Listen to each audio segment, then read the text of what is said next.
La grâce soit avec vous au nom du Père, du Fils et du Saint-Esprit. Amen. Prions Dieu.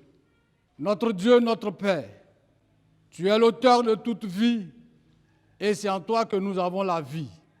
Ta parole est vie. Seigneur, c'est pourquoi viens et donne-nous de l'écouter avec attention au nom de Jésus. Amen. En ce jour, nous avons à parcourir un seul texte, tiré de Actes chapitre 9, versets 36 à 43. Il y avait à Joppé, parmi les disciples, une femme nommée Tabitha, en grec Dorcas, ce qui signifie la gazelle.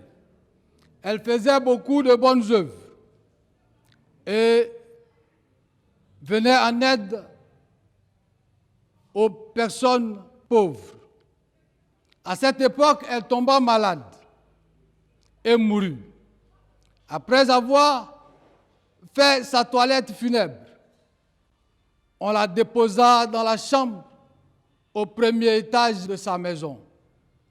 Or, Joppé est tout près de Lyde. Et les disciples avaient appris que Pierre se trouvait là.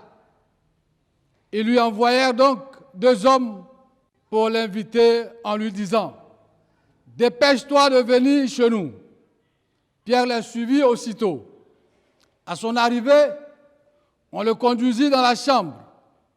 Toutes les veuves l'accueillirent en pleurant et lui montrèrent les robes et autres vêtements que Tabitha avait confectionnés quand elle était encore des leurs. Pierre fit sortir tout le monde et se mit à genoux. Puis, se tournant vers le corps, il dit « Tabitha, lève-toi ». Elle ouvrit les yeux, aperçut Pierre et s'assit. Celui-ci lui donna la main et l'aida à se lever. Puis, il rappela les croyants et les veuves et la leur présenta vivante. La nouvelle eut vite fait le tour de la ville et beaucoup crurent au Seigneur. Pierre resta quelque temps à Joppé. Il logeait chez un tameur nommé Simon. Amen. Bien-aimés, au travers de ce texte, le thème que nous allons développer ce jour est Tabitha, la bienfaitrice des veuves ramenée à la vie. Nous trouvons ce passage dans Actes chapitre 9, les versets 36 et 40.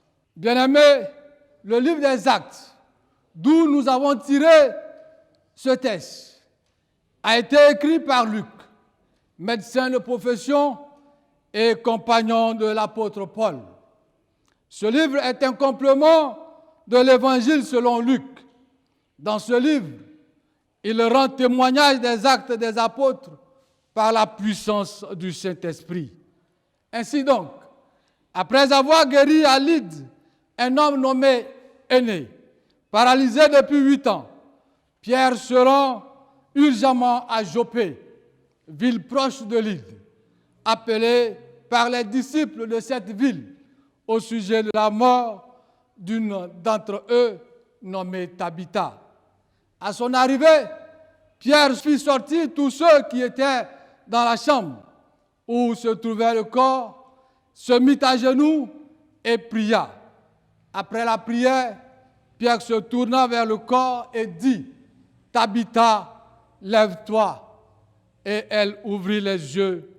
Ayant vu Pierre, elle s'assit.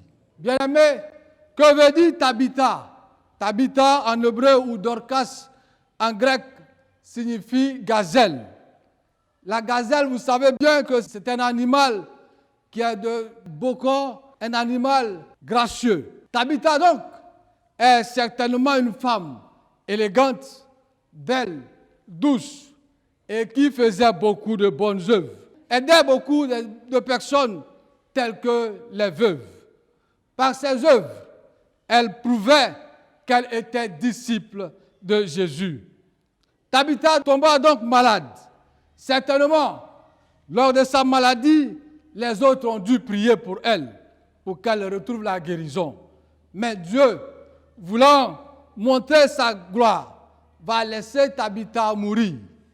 Ici donc, Dieu est toujours à l'œuvre par le Saint-Esprit, à travers les disciples. Et donc va se servir de Pierre, rempli du Saint-Esprit, pour ramener Tabitha à la vie. Bien-aimés, quelle leçon devons-nous retenir? Qu'est-ce qui a pu militer à la résurrection de Tabitha? Dans un premier temps, nous pouvons citer les bonnes œuvres de Tabitha, qui aidaient beaucoup de personnes et surtout les veuves. Par nos bonnes œuvres, donc, nous amassons des trésors pour la vie éternelle. Bien-aimés, deuxièmement, par la foi en Jésus-Christ des disciples de Joppé. Bien-aimés, en cette année 2021, où l'Église méthodiste unie Côte d'Ivoire a choisi comme thème soutenir les veuves et les orphelins, agissons de même que Tabitha. En effet, par ses bonnes veuves, Tabitha a amassé beaucoup de trésors. Par ses bonnes œuvres, Tabitha a reçu la faveur et la grâce de Dieu qui a permis à Pierre de pouvoir la ressusciter. Agissons donc de même envers toutes ces personnes nécessiteuses qui vivent avec nous, qui nous entourent. Et par nos actes, elles bénéficieront de cette grâce divine. Que Dieu bénisse sa parole au nom de Jésus. Amen. Prions Dieu. Notre Dieu, notre Père, tu es l'auteur de toute vie et c'est pourquoi ce jour, nous voulons élever nos voix vers toi pour recommander en tes mains toutes ces personnes nécessiteuses qui vivent avec nous. Donne-nous la force, donne-nous les moyens de pouvoir les soutenir, de pouvoir subvenir à leurs besoins. Nous te prions pour la paix dans notre pays, la Côte d'Ivoire. Ô Seigneur, tu es l'auteur de paix.